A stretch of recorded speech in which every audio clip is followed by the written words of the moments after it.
Welcome back, Chelsea fans, to another episode of the London is Blue podcast, your home for all things Chelsea FC. Nick, Dan, and myself cover all the match reviews from the latest Chelsea matches. We cover the team news and even throw you some exclusive interviews. Thank you already for being an awesome listener. And you know what?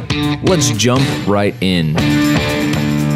Welcome back, Chelsea fans, to your second shot of the week. That's right, not Brandon behind the mic. This is becoming a little too regular for us, but Dan here, willing to take up the mantle, kind of like being that vice captain as Azpilicueta to Brandon Busby's Gary Cahill. But we do have Nick and Mike who are back, which is phenomenal news for all of us. And Mike, how you feeling after that win? You didn't get a chance to talk about it last episode, so we got to give you a second. I got to say, when I watched Conte's shot just scream into the net, I had this guttural, like, Dave Chappelle, Howard Dean, "Bia!" like erupt out of me. And I hadn't felt that way watching the club in a while, because I think, we've been in such control at times to kind of be in that underdog role. It was just... There's no feeling like that, and I'm still buzzing. Well, I'm glad to hear that. And Nick, how are you feeling? Are you more recovered now this week? I'm a little bit better. I recorded from Austin last week, so I'm back home in the friendly confines of Kansas City this week, which is nice.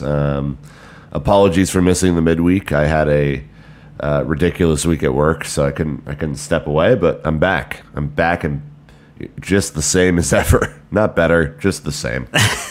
Well, we are also very fortunate that Nazar Kasela from Goal was willing to stick around and spend some more time with us. I feel like, absence would make the heart grow fonder, but more Nazar is always a good thing. Welcome back, sir. Yeah, same. Goes two ways. All right. Well, this, if you are not aware, and somehow this is your first episode of the London's Blue podcast, welcome. We talk about Chelsea, which is phenomenal. Cool. But we also did announce on our last episode that we have transitioned our hosting platform. So we're invited to join the Anchor platform, which allows us to, come up with some different ways of helping to support our podcast. Obviously, we do things like Patreon. We do our partnerships with World Soccer Shop or Classic Football Shirts. And this is just another way for us to help continue to do things like prepare for potentially a live podcast in Boston later in the coming year. Question mark? Yeah. Party time from 9 a.m. or 9 p.m. until question mark. Yeah, that's what it's going to be like. So I know that you're going to hear Nick, Mike, Brandon, myself read some ads occasionally. They'll be inserted, and I believe we're going to lead into one right now. All right, and we're back after that brief ad. See, it was basically harmless. So we're going to get into your social media questions, and first, we always kick it to our friends on Patreon. They get their VIP, their Fast Pass experience to get questions answered on the podcast. So first one from our main man, Shane, asking... Here's my post-Man City question. Do you think Sarri had them training with Hazard up top this season, or do we just watch Chelsea figure out this variation of the system as they progress through the match? Nazar, it seems pretty likely that this is something that Sarri has practice with versus just rolling out and trying out for a one-week stint. Yeah, so if you think about Sarri, the former Napoli manager, and his history, the false nine's been quite a big part of it.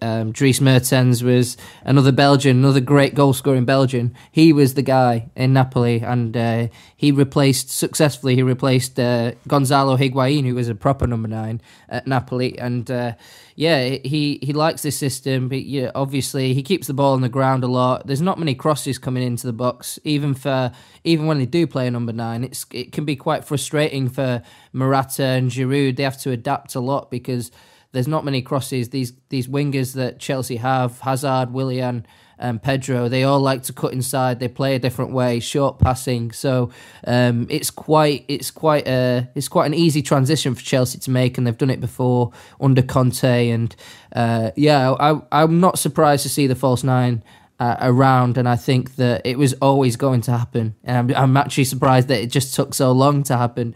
I think that we'll see it here and there, but the big problem is the squad management. If you play Hazard as a false nine, you put in Morata out of the 18, and then that could be an issue, especially if you keep doing it over a prolonged period. If you do it with Giroud, it's the same thing. So I'm not just digging out Morata. I mean, these two guys are talented strikers, and they'll get fed up and they'll push to move, and the vibe in the dressing room maybe changes a little bit if you change the tactics. So I think that's been something that Sarri's thought about in not using it up until now, but certainly it was always on the cards. All right, so there's a wonderfully detailed answer to that. We also had a question here from Reed asking, why isn't Willian better? Is this as good as he's going to get? Shouldn't we expect more production out of him? Right now, I feel the same about him as I did about Oscar. High expectations and rarely meets them. Should we be looking for an upgrade at right wing in the next 6 months, Nicholas? I love how, so Reed's my man. He's a Nebraska fan, so I always align with Reed. But I love how Reed asks questions. There's no fluff. It is just straight to the point. I understand the frustrations around Willian. We've talked about that ad nauseum on the show in the past. I thought Willian played pretty well yesterday, though. I mean, Reed, to be honest with you, I know that he scuffed one or two of the opportunities that he had to extend the lead. But his pressing game was good. He was able to interchange really well with Hazard. And I think the free kick he took was pretty decent, although easily saved by Ederson. So I do think Chelsea should look to upgrade every position in the next year or 2 years. Like I just, that's the way football is. We have to grow and get better or get, inevitably worse. So I think right wing, we've all talked about Leon Bailey before. We've all talked about, the potential for Pulisic coming in from Dortmund. I think there are options out there that would help this squad achieve greater heights this year. And if that is available and the Roman and co want to pay the transfer fees, then by all means, let's do it. All right, so we'll go a little bit broader after that with our friend Derek asking, of the last two matches, which one is the most important to draw broad and maybe shaky conclusions from, Nick? Both. I mean, I think what we're seeing is we're at our best when Jorginho is playing, and David Luiz playing at his best as well. I think I look at both matches and I see, one, you had a team completely buying in. I think it's the same back four. Really, the difference is that the forwards and the midfield, the pressing and the follow through that they had is the difference. You're not isolating the back four with runs. So I think it's pretty much the same team. I think it's just a matter of drive and desire, and we'll have to see how we do when we're not playing City again. Naz, any shaky or broad conclusions you would draw from the last two matches? Yeah, I think that inconsistency might be a theme that stops Chelsea competing for the title. I think the way Man City put away teams like Wolves is really why they're a cut above everyone else, and Liverpool are having to step up to it, and everyone else does. The top six are generally putting these teams away, but there's such a small margin for error in terms of title race. In terms of personnel, I think it is that Chelsea have shown that they are a really good team. They're really good players. Already they have really good players, and they are already a really good team, but I think that what Sarri, he's given us sort of an insight into what he sees every day in the dressing room and behind the scenes that maybe, even the journalists who get maybe a bit more access don't see it. And he says that it's really a mentality thing that they're working through. He's trying to get the right motivation, the right determination, the right aggression, and the right leadership to try and propel this group to get a new energy. And that could be maybe transfers. Maybe, Willian was bad for 5 games in a row, I'd probably say, ever since the Everton game.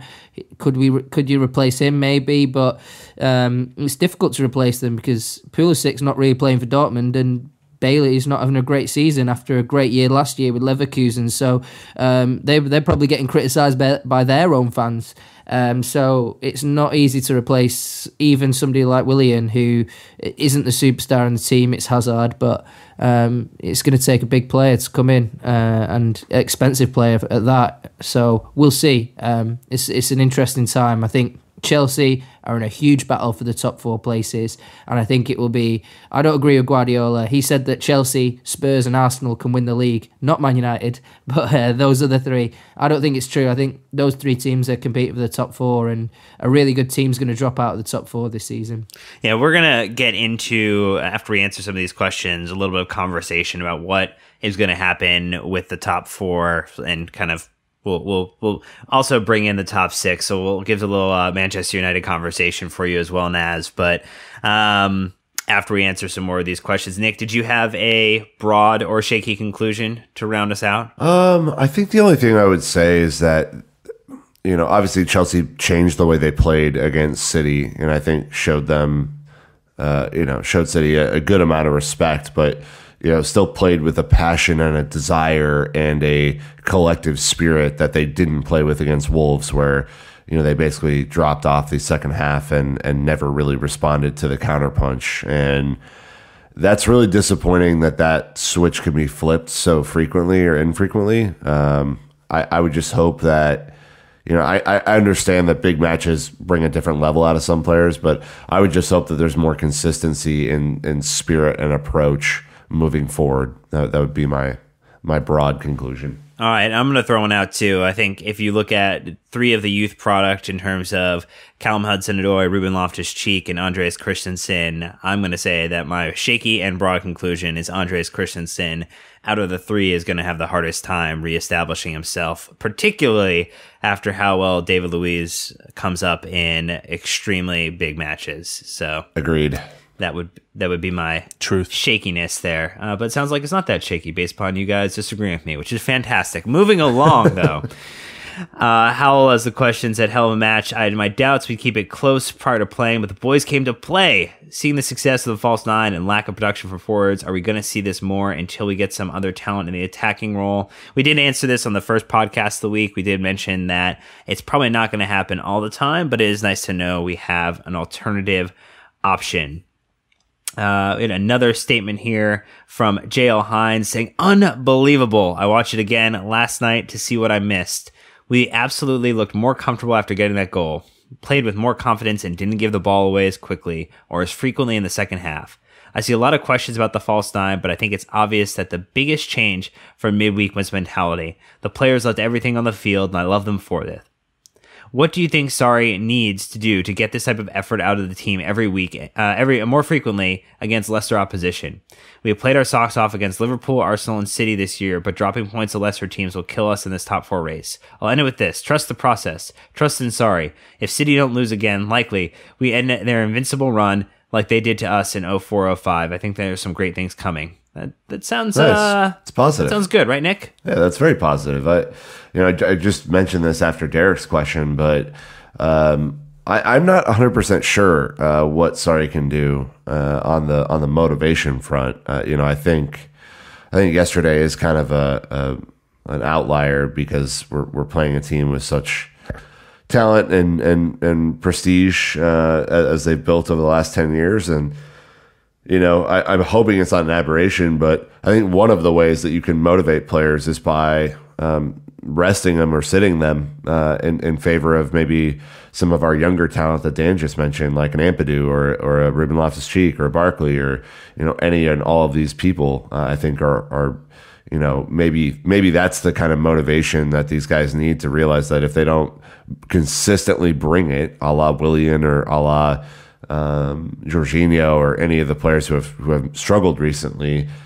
that they are easily replaced, and Sarri will take that action. So I don't know what you think, Naz, but that was just kind of the only thing that popped into my head. Yeah, motivation wise, yeah, it's tough. It could be an option, but I think that it's getting players like Hazard, Willian, Pedro. Willian has got a good potential, but people are right to criticise him in his recent performances, and I think that Chelsea, they are still adapting, but they've got to mentally change the way they operate as well. They've been so good for so long. These players have done so much for so long, and Sarri thinks they have a strange mentality though, because they finish what they finished. They win the league, they finish 10th. They win the league, they finish 5th. What's it going to be this season? Nobody knows. It could be a bit of a shock. So they're obviously capable talent-wise, but it's just, I guess, dressing rooms always have like, there's leaders, but there's also, those leaders can sometimes maybe bring bad behavior, and they need to be reflective and see how they can improve things. And yeah, I think that people like David Luiz do a great job with the youngsters to try and help them. But it's difficult for the youngsters to break through because Chelsea keep changing their managers. So it's a tough one. It really is a tough one. But I think that the main thing has to be patience. Chelsea are adapting to a new manager, and he's trying to change the mentality. But we've seen with Spurs, they had to have a huge change in mentality, because Spurs, as we all know, they're seen as the bottlers. They're seen as the team that panic at the first sign of hardship. But this season, they've had their best ever start to a season. So Pochettino's been working on this for a long time, and it's kind of paying off. He had a very young team.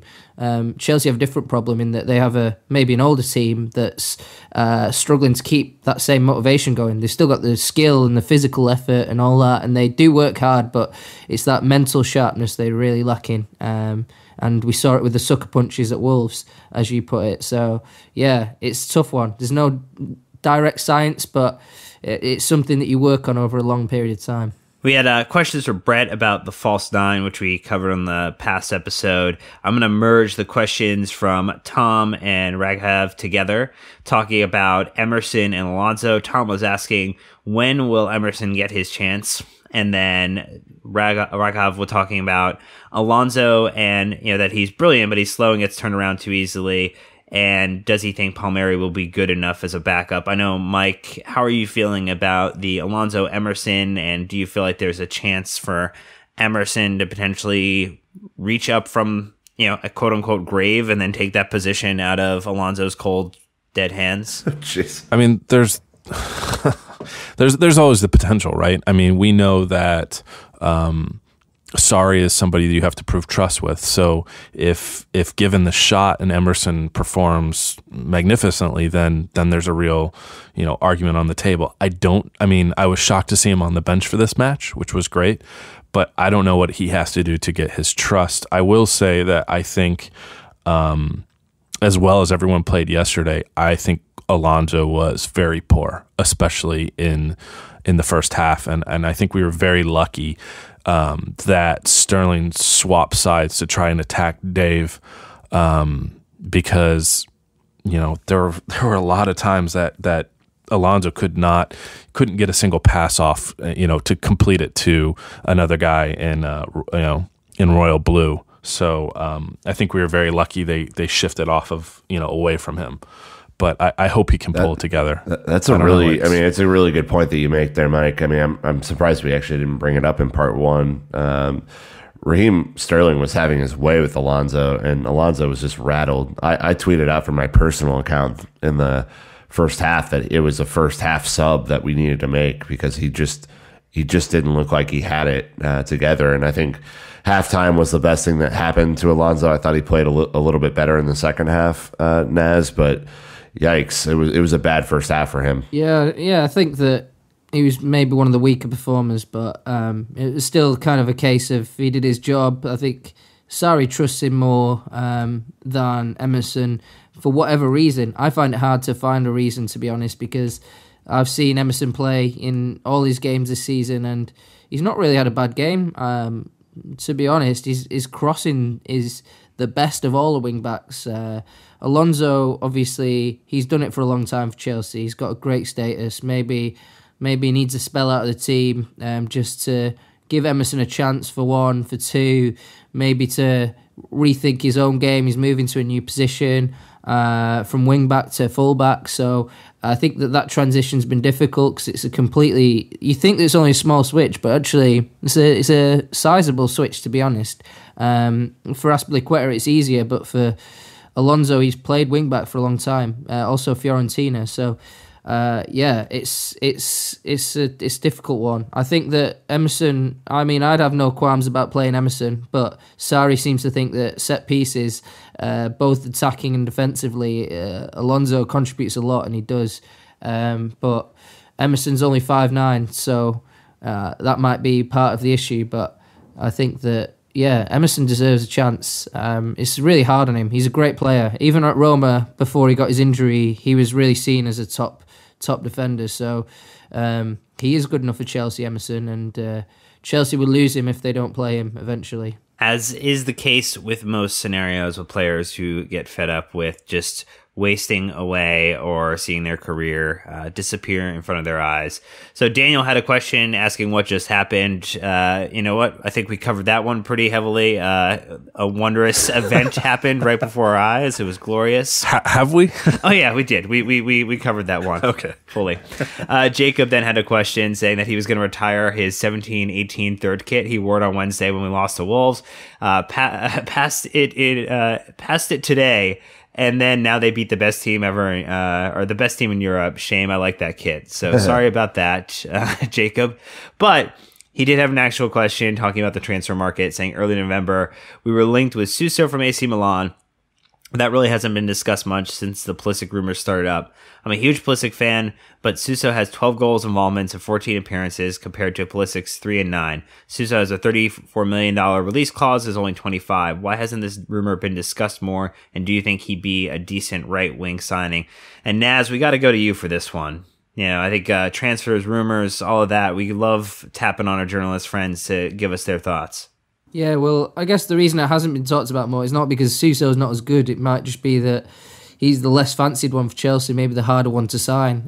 Pulisic's contract is running out. It runs out on the same day as Eden Hazard's contract runs out. So you can see Chelsea are in the same situation that Borussia Dortmund are in. Pulisic is, he's a young player. It kind of fits the Chelsea bill really these days. They like to sign young players who've not quite proven it, but give them Chelsea as their platform as a top club to prove it. You may be signing guys. Pulisic's quite young actually for that. He's only 20 years old, and he won't leave Dortmund in January. They're adamant they won't sell him in January. So the summer, if he's not signed a deal, I think Chelsea will get him, or I think Chelsea are in pole position, which would be great for the US fans to have that connection with the player that sort of local fans have, like with Loftus-Cheek. But yeah, it's Suso. He is the kind of player that I could see Sarri signing. I've not heard anything myself personally on that one, but I think that maybe Pulisic is more dynamic, more aggressive. You know, it's a lot of what Pulisic is good at is the pressing side of the game. He's been at Dortmund now for a while. They defend in a very similar way to Chelsea, so it's not a huge transition for him. I think that a lot of people want to see Willian change, want to see Pedro even changed, but these guys have done a lot. So for Pulisic, it's going to be a huge challenge. There's going to be a huge spotlight on him. Just like in the US national team, he's going to have no hiding place, and it could be tough for a young lad. He's obviously having a difficult season this year. Jadon Sancho has emerged, a wonder kid from England at Dortmund.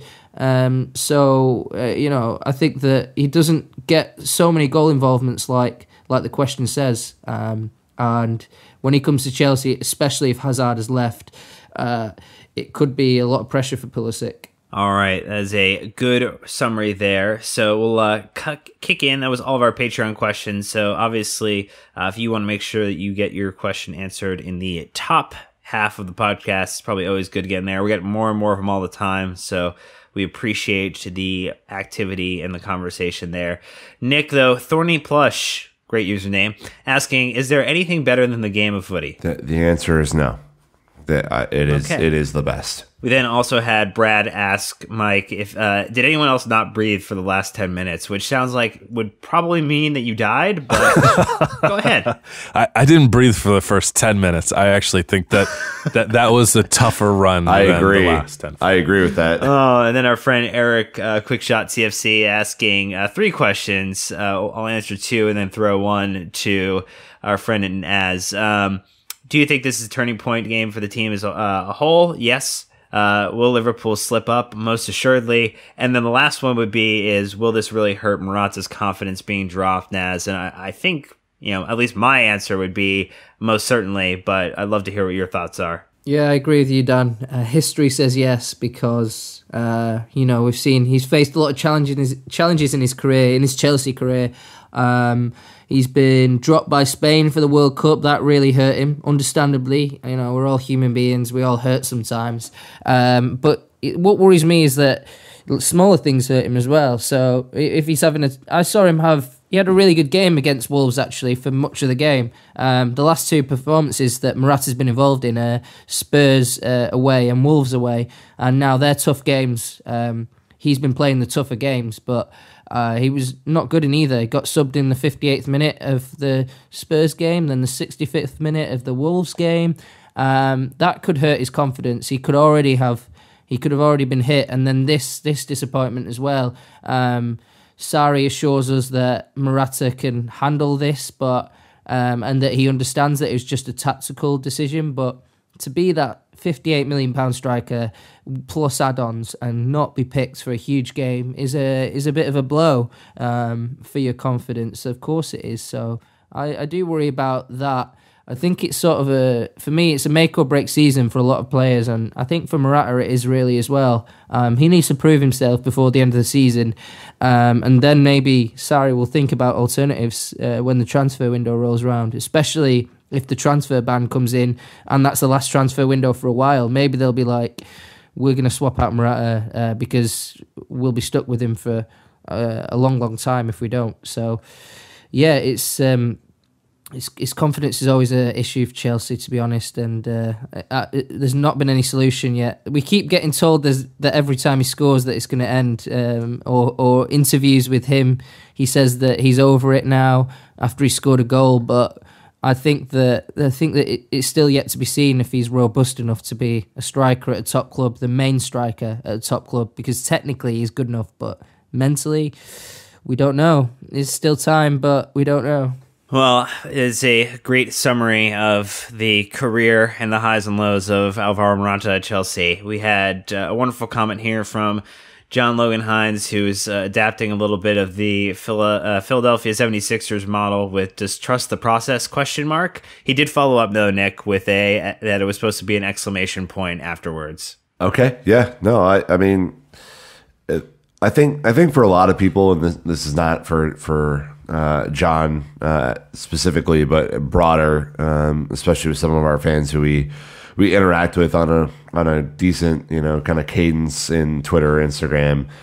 The season's just gonna have a lot of ups and downs. I think if you set your expectations appropriately, maybe it won't affect you as much as it might otherwise. But it's just going to be a lot of learning opportunities this year. I hope we finish top 4 just like everybody else, but certainly a hill to climb there, and we're going to get into the competition at the end of the show. But just let's trust the process for sure, and just realize that in the first year under a new manager playing a completely different system, that there are going to be really good days like today and really bad days like Wolves, and sometimes those happen in back-to-back matches, and it's not predictable. But just don't let it get to you too much. It's a long season. That is a very fair statement. So we also had a ton of questions about Mike's least favorite defender, David Luiz. Whoa. We had A_Mangola 035, M Roswell 16. I am Lukeman, and then Constantine, basically all asking the question of David Luiz being a king of winning matches. Has he redeemed himself? Is he good enough? # asking for a friend. And then should we look to replace him? And I'm going to guess, Mike, that your answer is yes, because all I hear is you just on top of the slander game. Oh, yeah. Yeah, you know that. Yeah. No, I love David Luiz. And not only because, in my playing days, I could play a little bit like him, but no, I think this comes down to narrative, kind of like what Nick was saying. We've had 2 losses and it's December, and I think people are like they're looking at Luiz and like, come on, we've had 2 losses.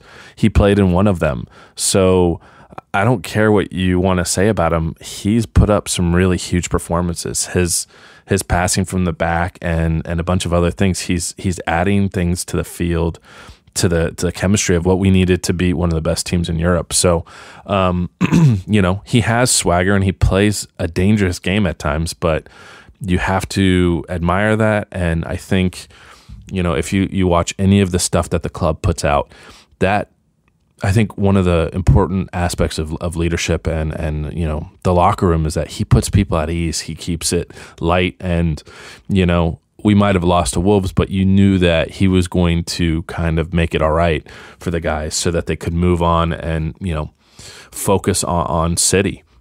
So I think that people need to give him a chance.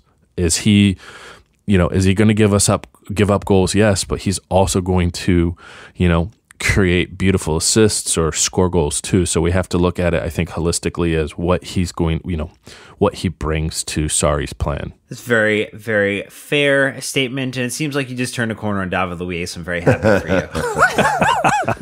All right, N'Golo Kante questions. They have to go to Nick. We had Taylor and El Jefe Gonzalez asking about, can the position debate for N'Golo Kante finally be over? Can we stop busting his balls? Taylor called him N'Golo Lampard, which I don't know if that's a little bit of an overreaction theater. This is it's too much. Did my boy N'Golo score a beautiful goal yesterday? Yes, he did. He was tremendous. I thought he was all over the pitch, and even though Jorginho covered more ground, I think that maybe N'Golo was more impactful with his play. So in that regard, I think he's doing well. Maybe, and I'm throwing this out there to the group, maybe it's a new position and he's learning what to do and when to make that late run into the box, and maybe yesterday's goal is the spark that helps him kind of get there. I'm just so impressed by how he continues to stay cool under pressure and tune out the noise that's happening. He is certainly one of the two best players on our team, and I just love him. Don't do anything to change who you really are, N'Golo. You're the man. Yeah. I wanted to come in on that. Just I think Sarri's been using him because he's unsure about the defence, and I don't mean the defenders. I mean the sort of, Sarri always says they defend as a group. It's a pressing game. There's supposed to be a right amount of space between the lines at all times, or else it doesn't work. So a lot of their problems come from that, and how other teams react to Chelsea. So like Spurs, they had a great game plan, to be honest, and that's why they hurt Chelsea so much. So, I think that N'Golo's been part of that, been part of the sort of adjustment process, keeping it solid, because, he can do a one-off thing where he makes a tackle that nobody else can make. He can read danger that no one else can read, and that's really important for Sarri when he changes his system. And that's why the defenders haven't changed very often, because he wants the consistency. When you have defenders, you need consistency. With attackers, you can change it more because they come in fresh with ideas, with creativity, but defenders and sort of midfielders need consistency to deliver what they do. And kind of with Kante, it's clear that it's a new thing for him. It's a challenge. He was really bad against Spurs, to be honest, but and he was criticised, but he was bad because the team was bad as well. Everyone was bad. It's like the opposite of the City game, but he's a square peg in a round hole, but he can do it. It's easier for him to learn something new because he's done it every year in his career. He learned how to go from Caen to go to Leicester. He learned how to win the Premier League with Leicester. Then he went to Chelsea, a much bigger club. He learned how to adapt with that, won the league. He kept going, won the World Cup. This guy adapts to everything. Whereas Jorginho, he's a specialist. This guy is like set in stone. He's not Cesc Fabregas. Lots of people are saying swap him around, but Cesc Fabregas is completely different to Jorginho. Yes, they're both technical players, but Jorginho's not scored from open play under Maurizio Sarri. So you remember he played for Napoli as well for many years under Sarri. So that's quite he's great at penalties, but that's quite a big step up to see him playing in a higher up the pitch. Jorginho is adapting to the Premier League, and Kante is adapting to his new position, and hopefully, if it all comes together, Chelsea might have the best midfield in the league, and that's including maybe even Man City. So these guys are great. Just need a bit of patience. things are changing. It's a revolution at Stamford Bridge. Well, Naz, since you were so eloquent in that summary of N'Golo Kante and Jorginho, we actually had 2 questions specifically for you. Bypassed all of us, and just because you were on the podcast, they wanted to put them in front of you. One was our friend Timothy asking, every time I listen to the pressers with Sarri, you get picked to ask a question. How do you always muscle your way into the mix? Yeah, it's quite competitive. Yeah, I think that a lot of people have their own ideas to ask questions, and it's quite exciting to ask a manager a question. But yeah, it's I guess you just need to be respected, keep working hard, and make people interested in what you're doing, and then maybe people start to take note of you, give you chances, that small things like that. But yeah, I do listen to what the fans say when they give me question ideas. I don't always go with it because, like the Fabregas and Luis question I asked the other day, I kind of just had that in mind, and I was just single-minded. I was just going to be like, yeah, I just want to know about this. What's Sarri's view about this? And it kind of came up with some good stuff, but the fans have given me some really good ideas about questions. I can't ask about Callum Hudson-Odoi every week. We know the situation there.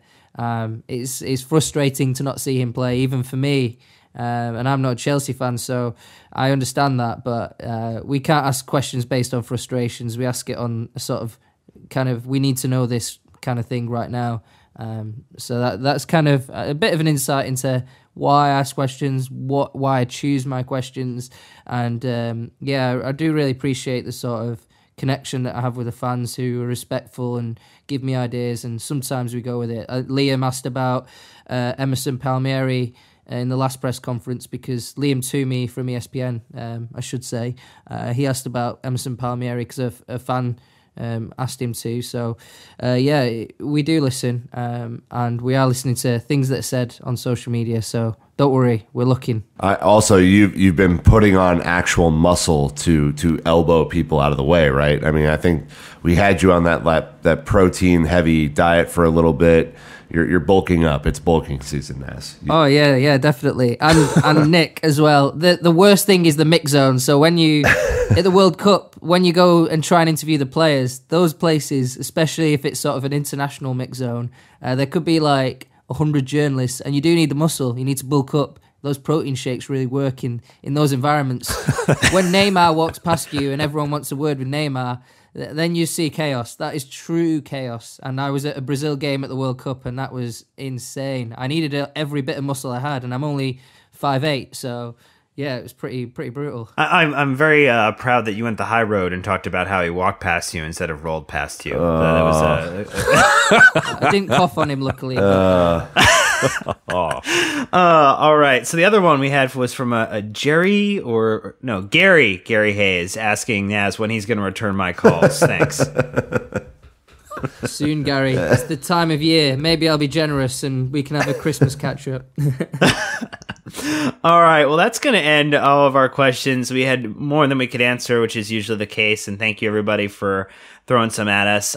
We're going to go into a little bit of a top 4/top 6 watch here after a quick little classic football shirt shout out, Nick. Correct. As you may have heard in part 1, but I don't want to just assume that you heard in part 1. We still have our promo code open with classic football shirts. So if you use London Pod, you will get 10% off of your order at classicfootballshirts.co.uk. So that's a great thing that we're running, and we're happy to partner with them on that. We will also have a giveaway coming up in the next week or so prior to Christmas. So maybe someone will have a nice holiday gift for those who celebrate at the end of the month. So that'll be a thing that we're going to work on. And then finally, if you are in London on the 29th of December, when we get over there, it's our first day of our trip. We are doing a live podcast with our friends from the Chelsea Fancast, Chidge, Worrell, Dan Sills, JK, the entire crew, at Classic Football Shirts London shop. So we're really excited about that. And we'd love to know if you're interested, if you're coming with us. We kind of have you earmarked already, but if you're just going to be over from the States or from wherever you are from for the Palace and Southampton matches and want to come hang out with us, just shoot us a DM and let us know. Or if you live in London and you're a fan of the show, we'd love to have you join us as well. We are we're trying to understand what the demand is so that we can provide enough beer for people, which is a really important thing, Mike. I mean, we can't run low on beer and have to go for a beer run in the middle of the show, you know? No, not at all. I mean, why even have the show if we don't have beer, right? Really good point about that, Mike. So yeah, if not for beer, then you're just watching a bunch of idiots talk up on a stage, and that's not nearly as fun. So, so anyway, 29th of December, probably around 7 p.m. or later. We're gonna try and get Naz here to join us for a pint or two. So anyway, that's what we got for Classic Football Shirts. We're excited. Do it. All right, so we're going to take a look at the top part of the table here. So we are currently level on points with Arsenal, but ahead on goal difference. 2 points behind Spurs, 7 points behind City, 8 points behind Liverpool. So, obviously the title race was presumed dead from the point of the preseason when it was Manchester City's to lose. But now it seems like there has been a little bit of a defibrillator shock has been brought and brought this back to life. So I was hoping that we could take a look at Liverpool, City, Tottenham, Chelsea, Arsenal, and yes, even Manchester United, because they have crept back in the top 6. It's not just because Naz is here. And take a look at their next 5 games. So what's left between now and the time that we're going to be over in London, and try to project where, in terms of points, these teams might take away with, and also help you understand that some teams have very difficult fixtures, some teams don't have difficult fixtures, and how much movement there could continue to be in the top 5, top 6 over the winter festivities. So, Nick, we're going to start with Liverpool. What's their slate of matches look like coming up here? Yeah, they have a difficult slate. They have United at home. They have Wolves away.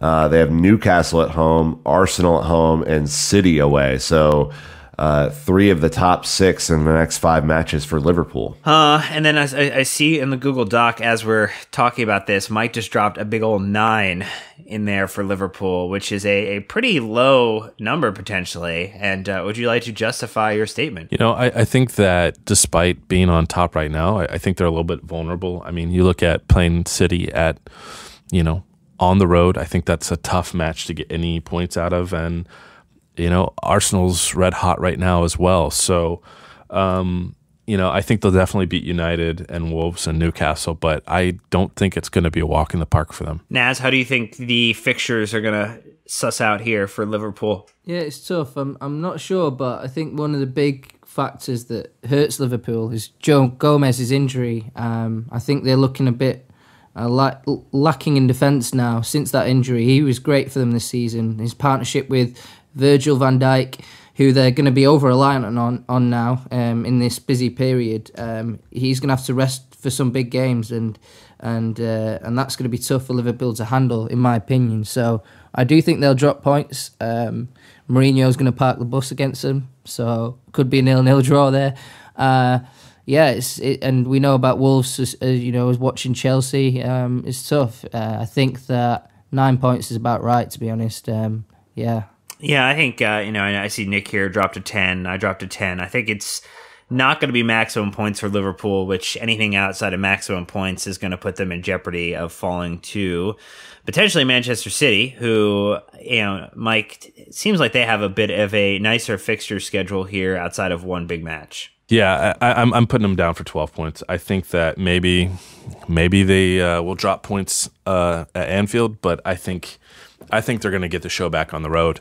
Had we played this match, 10 times, maybe City would have won, 7 or 8 of them. So I don't think that this is any huge hiccup. I think that overall for them, and what we found out against Wolves, possession's meaningless, goals win games, and, possession helps with scoring, but if you're not clinical, you're not going to win. And Nick, I think you project maximum points for our the Centurions. I do. Yeah, I think they're going to fire back up after this loss. I think it's a crucial moment for them, and I know that De Bruyne and Aguero and a couple of other key players are not 100% healthy, but they certainly have enough to get through Everton, Palace, Leicester, and Southampton without a worry at all. And then I think they will beat Liverpool at home, even though that will be tough. Naz, you agree with Nick's assessment there? You think it's going to be maximum points for City and Pep? Not quite. Maybe 13 and a draw against Liverpool. Maybe that will be the way I go. New unbeaten run, loading from Man City. I think it shows just how good Chelsea were against City and how much of a special effort it was. I agree with Mike that it could have easily gone another way in another day. I think if Aguero was playing, and he will be back soon, if Aguero was playing against Chelsea, it might have been tougher. But Laporte, it was his first loss in his Man City career against Chelsea. Leroy Sané failed to score an assist for the first time starting a Premier League game this season against Chelsea. Man City were aiming to win back-to-back games at Stamford Bridge for the first time since 1955. City were 21 matches unbeaten before yesterday, so they are great, and I'm never backing against a Guardiola team that's really clicked into gear these days, and City have spent the most. They are the best in so many different ways, and I always back City, to be honest, and can be, as a guy who grew up disliking City, it's kind of tough. All right, so I think we're all in the range of 12 to 15 points for City, which is going to, if our plan for Liverpool plays out, probably puts them back ahead into the first position. Liverpool potentially dropping then to a second spot. Tottenham, though, also have, I think, a very favorable fixture list. Burnley at home, though it's really away, because is it truly home? No, not really. Everton away. They're all away games. Bournemouth, Wolves, and Cardiff. I know Mike is giving a 0 FU to Spurs as a result, so we're going to bypass him. He doesn't need to talk anymore in this episode. Then we'll go to Nick, who, what would you say, playing a slate of 5 away games? Yeah, 5 away games is tough. I think they will draw Everton. To be honest, I think that's a really tough fixture for them. I think Everton and their style actually will frustrate Spurs a lot. Other than that, I see them picking up maximum points. I mean, Burnley's tough, but they're really only tough at Turf Moor. Bournemouth is scrappy, but I'm not sure they have enough quality. Wolves obviously can do anything, apparently. They gave City trouble at the beginning of the year, too, but I don't think that will be a win for Wolves by any means. And then I think Cardiff are objectively garbage. So I think 13 points of the 15 for Spurs, unfortunately. That is depressing news. Naz, would you agree, or do you think there's some possibility that Spurs might bottle it a little bit more and drop some more of those precious points? I'm sorry, Chelsea fans, but I totally agree with Nick. Definitely 13 points. Everything Nick said about the games, I agree with that. Everton draw. I really like Everton this season, but what makes me say that is that I was watching the Spurs game yesterday away to Leicester. It seems like a tough game on paper. And they rested Harry Kane. They rested Christian Eriksen, but they didn't. They survived without it. They've got Barcelona coming up next, and they managed to rest 2 key players and still come out on top against a tough team. I thought that was amazing. People like Dele Alli are in top form now. They just have a lot of depth and a lot of quality. Son Heung-min is amazing. We saw it against Chelsea. I think he's a brilliant player, and sorry to say that to Chelsea fans on a Chelsea podcast, but this Spurs team are really good, and I think you were right. The main thing that hurts them is that Wembley's not their home, so that's the only issue that might come into play. I think people are getting a little bit fed up with Wembley. The Spurs fans are getting a little bit fed up with Wembley, and as we saw yesterday with Chelsea, the fans do have an impact to the players on the pitch, and if that malaise starts to creep into the Spurs' performances, then that's the only thing that might see them drop more points. But 13 points for me. Yeah, I went with 11 because you made a lot of phenomenal points there. I think Wolves show that they can. They drew a City, they beat us. I think there's an opportunity for them to play a little bit of a spoiler throughout this season, which is very nice for those looking to secure a top 4 spot. Chelsea have a pretty easy fixture list potentially there. Nick, maybe? On paper, yeah. So Brighton away, Leicester home, Watford away, Crystal Palace away, Southampton home. We will be at the last 2 of those, which I'm very excited about. I think we pick up 13 out of 15 points. I think there's the odd draw somewhere in here, and I'm not sure how or why. It could be Watford, honestly. Maybe that's the one that stands out to me. But we should be picking up 15 points. I mean, if we look at the quality of our squad and we look at the quality of the other squads listed here, I think it's 15, but we haven't been that consistent this year beating teams that we should beat. So I'm going to say 13 just to be safe. Mike, it looks like you are also on the Confidence Man bandwagon and are saying 15 points would be the way to go, as am I. Any thought process or reasons why Nick is absolutely wrong?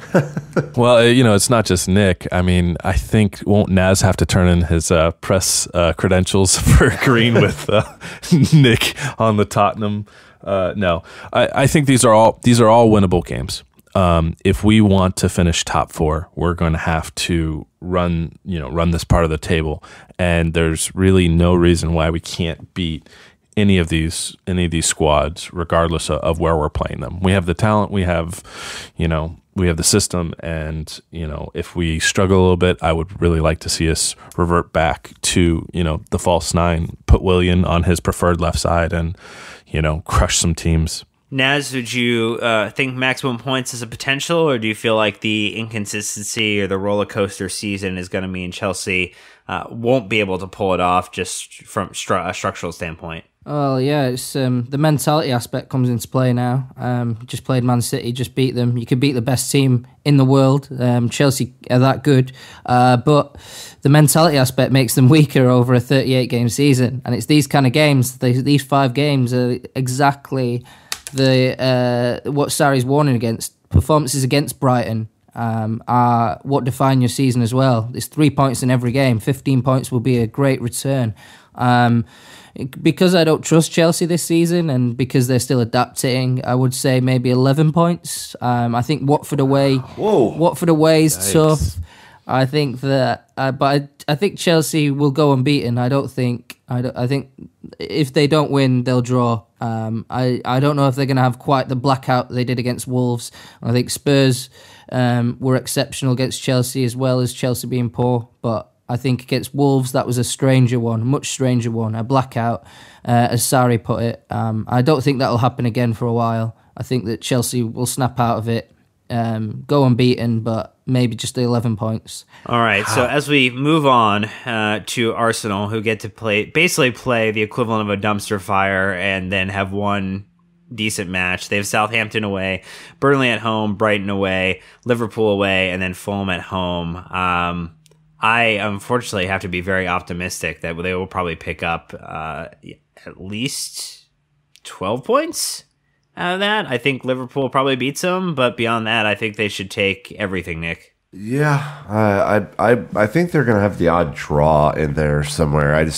I watched them play yesterday against Huddersfield, and they were not convincing at all. In fact, I think Huddersfield deserved something out of that game with the tenacity they played with. So anyway, not to belabor this, I think they'll beat Southampton. I think they will probably struggle with Burnley. Maybe that's the draw. I think they will beat Brighton. I think they will lose to Liverpool, and I think they will beat Fulham at home. Then, Mike, you believe that they will do something similar? I actually think that they're going to pull 13 points. Regardless of their performance yesterday, they got maximum points. I think this is not the Arsenal team of old.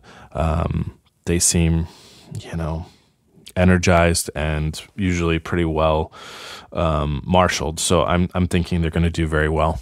I think this is going to be a very, very tough run for everyone, and anyone dropping points is going to be huge. And then, Naz, obviously you've had a chance to see Arsenal and Chelsea play in person this season. You probably took away some notes from that. Do you think they can run the table, or are they going to also struggle with some of the first season under a new manager bumps? Yeah, I think they're going through the same thing as Chelsea. They're still...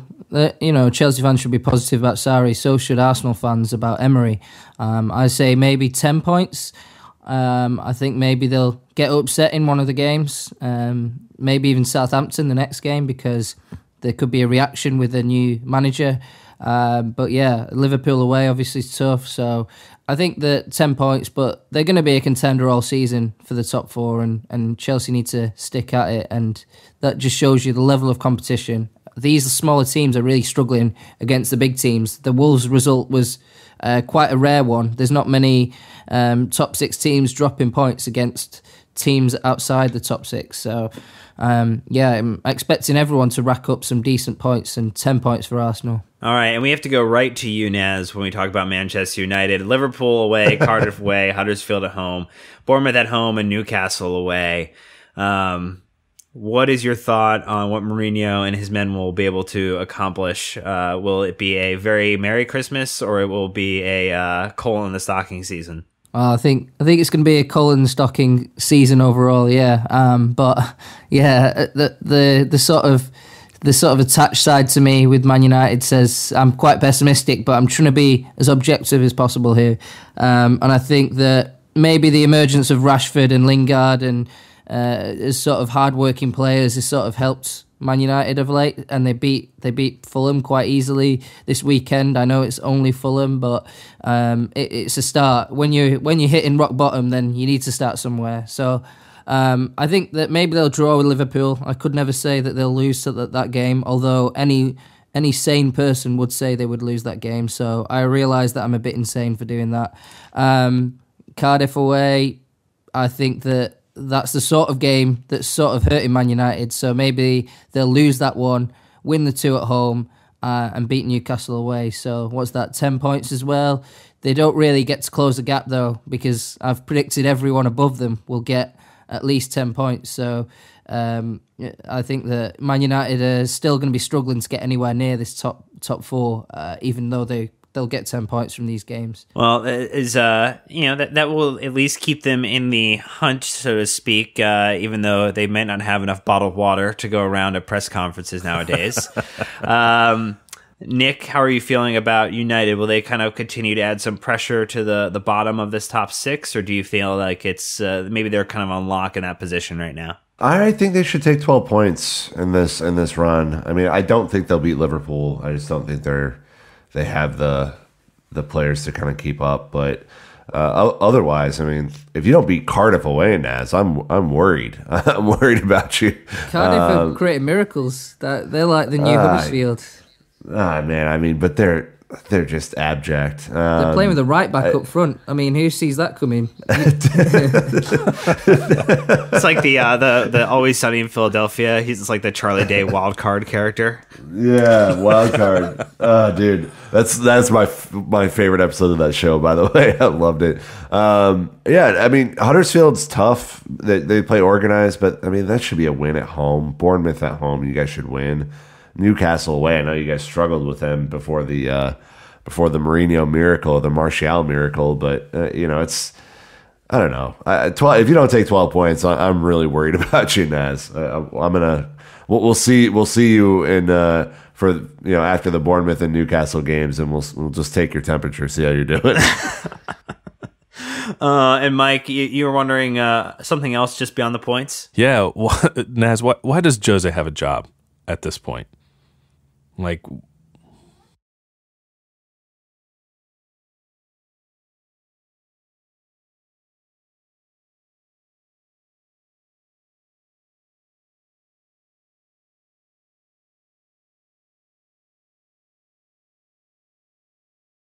all right, well, so it seems like based upon this movement that we're projecting, the only real movement that's going to happen is Manchester City goes up top, Liverpool drops to second, and some level of competition between maybe a move between Chelsea and Tottenham kind of potentially flip-flopping positions, but not necessarily guaranteed. So it looks like it's pretty much going to be the same. But you know what? The best thing about the Premier League is it's chaotic and it's glorious and it's wonderful. And you can be most assured that John Moss or Craig Pawson will somehow screw this up for all of us. And it'll be really, really exciting next couple of weeks as we head into a very, very rough and tough fixture window. The better question from Mike, I'm going to rephrase Mike's question. How does Craig Pawson still have a job? like my God. Yeah, it's absurd at this point. I'm pretty sure, and you can correct me if I'm wrong since you were there, Naz, that none of the English or Premier League officials made it to the World Cup or were selected for World Cup usage. Yeah, that's right. No representation. There's a reason. Yeah. Well, on that note, we want to again thank you, Naz, for spending some time with us and chatting through this, and we really look forward to seeing you again in person. No worries. All the best, guys. Cheers. All right. Thanks, Naz. Thank you very much. Mike, any closing thought from you? Yeah, I think something that I really reflected on was how very happy I was for David Luiz. I think City games have been a bit of, they've had some hoodoo for him. He's left them with injuries, and to see him get that like Muay Thai knee in the ribs from Sterling and shake it off and score a goal, I think it was great to see. Nicholas, anything from you? Liverpool on top of the table is like an elephant on top of a tree. You don't know how it got there, but you're certain it will fall. So. Oh, and with that, we are going to do one last thing before we get out of here, and that is ask you to have a great week. And, until next time, you know what to do. Keep the blue flag flying high.